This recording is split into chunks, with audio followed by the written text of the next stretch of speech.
सिर्फ 15 मिनट चलने पर ब्रिज बन गया। और याद रखो, जब अख्तर उल ईमान एमपी बनेगा तो हम पूरा सीमांचल चलेंगे और डेवलपमेंट लाएंगे इंशाअल्लाह। सिर्फ 15 मिनट चले तो तेजस्वी को पसीना छूट गया। फोन पे फोन, ए अख्तर भाई क्या कर रहे हैं? वो काम शुरू हो गया तो डॉक्टर जावेद 1.5 लाख किलोमीटर चलकर भी कुछ नहीं कर पाए। हम 10 मिनट चल के आपको ब्रिज लेकर आए।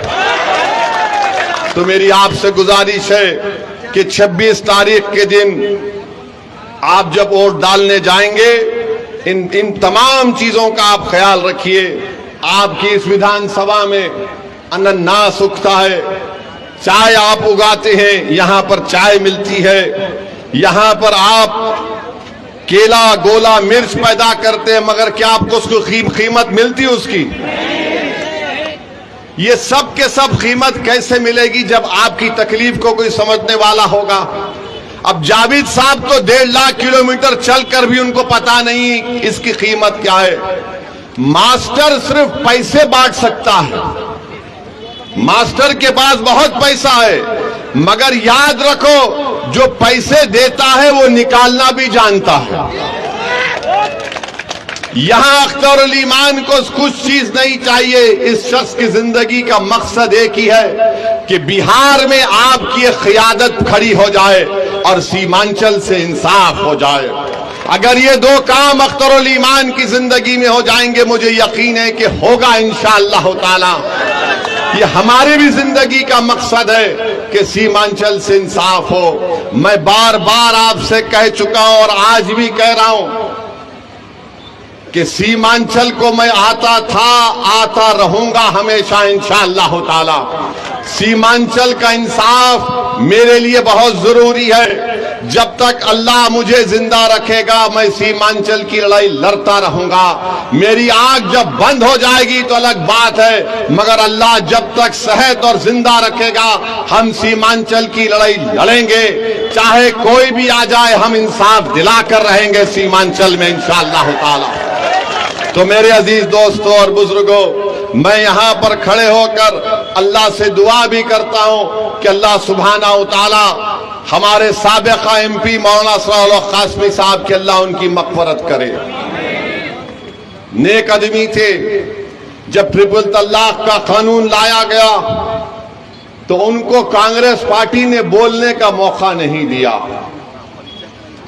इतने बड़े आलिम दीन और मौलाना को बोलने नहीं दिया गया। मेरे भाई, ये पार्लियामेंट में बोलने ही की खुसूसियत है। कोई पार्लियामेंट नहीं जाता गूंगा अंधा बन के बैठने के लिए। पार्लियामेंट में कोई जाता है तो आपकी तकलीफ को बयान करने के लिए जाता है। आपके इस इलाके में आप जानते हैं कि यहाँ पर 5-8 नदियों का पानी आता है, महानंदा, मेंची और कनकई। इसका हल कैसे निकलेगा मेरे भाई?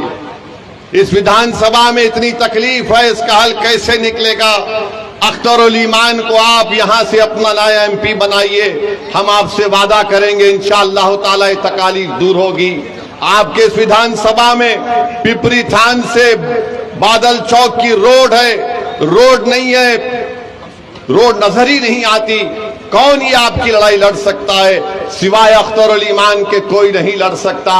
और जो मास्टर है वो मोदी उसका मास्टर है और हम हर हाल में इनका साथ नहीं देना चाहिए। याद रखिए, मजलिस पिछले 10 साल से पार्लियामेंट में जितने भी कानून मोदी ने लेकर आए, मजलिस ने उन तमाम कवानीन के खिलाफ वोट दिया। CAA का कानून हो, ट्रिपल तलाक का कानून हो। बल्कि मास्टर से एक बात पूछ लेना और जावेद से भी पूछ लेना, पिछला पार्लियामेंट का आखिरी सेशन था तो हुकूमत नरेंद्र मोदी के पूछा कि 22 जनवरी को बड़ा तारीखी काम हुआ था, कोई तकरीर नहीं कर सका जो हम बेबाकी के साथ बता दिए। हमने पार्लियामेंट में खड़े होकर कहा था ये जावेद और मास्टर को चैलेंज कर रहा हूं, तुम इस चुनाव में खड़े होकर बोलो बाबरी मस्जिद जिंदाबाद, बाबरी मस्जिद जिंदाबाद, बाबरी मस्जिद जिंदाबाद। नहीं बोल पाएंगे क्यों नहीं बोल पाएंगे? क्योंकि मास्टर का मास्टर मोदी है और जावेद तो बेचारे उनको बोलेंगे हाय हमारी जान निकल जाएगी। ये काम हमने किया पार्लियामेंट में खड़े होकर, सबने हमसे पूछा तुम्हारी हिम्मत कैसे हुई? हमने कहा अरे हिम्मत का मामला नहीं है, ज़रफ का मामला है। हिम्मत का मामला नहीं है, जिसका ज़मीर जिंदा होगा वो नाइंसाफी को नाइंसाफी कहेगा। आप बताइए, ये लोग ये भी नहीं कह सकते पार्लियामेंट में? अरे हम देखते हैं जावेद साहब को, कुछ नहीं कर सकते, बैठे रहते। अच्छा एक बात जावेद साहब की है, जब हमारा भाषण होता है तो पहले से आकर बैठकर सुनते हैं अब ये क्या बोलने वाला है। हम भी समझते हैं कि ठीक है, कोई सुन रहा है सीख रहा है तो हमको इतराज नहीं है, मगर इतना हमारा भाषण सुने तब भी मुंह में जबान नहीं आई, तब भी मुंह में जबान नहीं आए। हम तो समझ रहे थे कि हमारा भाषण सुनकर जावेद साहब भी एक मर्तबा कुछ बोल देंगे, मगर नहीं बोले। नहीं बोल सकते मेरे भाई। इन गरीबों की तकलीफ अपने सीने में महसूस करना पड़ेगा, नाइंसाफी को महसूस करना पड़ेगा, जुल्म को महसूस करना पड़ेगा, तभी तो जबान में तकलीफ निकलेगी, वो बेबाकी से अल्फाज निकलेंगे। तो आपसे एक ही गुजारिश है कि 26 तारीख के दिन आप लोग सुबह के वक्त अपना एक एक वोट का इस्तेमाल करिए, अख्तरुल ईमान को कामयाब करिए। किशनगंज की पार्लियामेंट की सीट से अख्तरुल ईमान को कामयाब करिए। हम आपसे वादा कर रहे हैं कि अख्तरुल ईमान को भी हम कहेंगे कि इनकी कामयाबी के बाद जितने विधानसभा किशनगंज पार्लियामेंट में आते हैं वहां पर अख्तरुल ईमान एक एक दफ्तर एक ऑफिस खोलेंगे, क्योंकि सीमांचल की लड़ाई अगर अख्तर भाई दिल्ली में लड़ेंगे तो आपके ठाकुरगंज की विधानसभा में अख्तरुल ईमान का ऑफिस होगा। वहां पर एक लड़का बैठेगा, आप कभी भी आकर अपनी तकलीफ को उसको बयान करेंगे ताकि आपके एमपी को मालूम हो सके। ये हम आपसे वादा करके जा रहे हैं। हम आपसे ये वादा नहीं कर रहे हैं कि अख्तरुल ईमान 1.5 लाख किलोमीटर चलेंगे। अख्तरुल ईमान चलेगा जरूर, और आपको भी साथ में चलना पड़ेगा इंशाअल्लाह ताला। हम आपको बता रहे हैं आने वाले महीनों में इंशाअल्लाह ताला विधानसभा के चुनाव से पहले अगर आप हमारे साथ चलने को तैयार हैं तो पूरा सीमांचल चक्का जाम किया जाएगा। मोदी याद रखो, तुमको बताएंगे यहां पर घुसपैठी नहीं, यहां पर इंसान रहते हैं। अरे तुम सबका साथ सबका विकास की बात करते हो, तुम विकसित भारत की बात करते हो, मगर सीमांचल को तुमने नजरअंदाज करके रख दिया। 10 साल में तुमने एयरपोर्ट नहीं बनाया, तुमने कोचादामन में रेलवे स्टेशन नहीं खोला, तुमने बहादुरगंज में डिग्री कॉलेज नहीं खोला।